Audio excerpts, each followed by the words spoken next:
En tout cas, c'est pérennisé pour un certain nombre d'années. Maintenant, on a le début du projet de décarbonation. Donc, c'est évidemment une très bonne nouvelle qui a été annoncée ce matin. C'était attendu, comme vous l'avez dit dans votre reportage.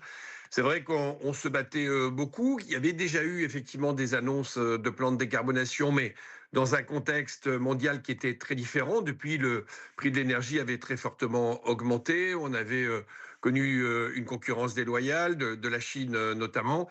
Et dans ce nouveau contexte mondial, c'est important que l'Europe ait pu réagir pour donner la possibilité à ArcelorMittal d'enclencher enfin la décarbonation du site, ce qui lui garantit son avenir, parce que c'est ça qui est absolument essentiel. Est-ce que cette,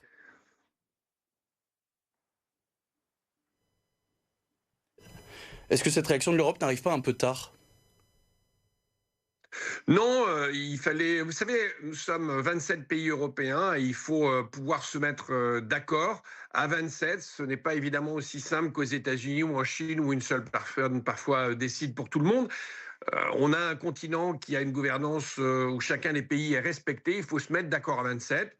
Eh bien, ce plan acier européen, il a été discuté, négocié. D'ailleurs, je salue le travail de Stéphane Séjourné, qui a fait un travail considérable en tant que commissaire à l'industrie pour convaincre ses homologues.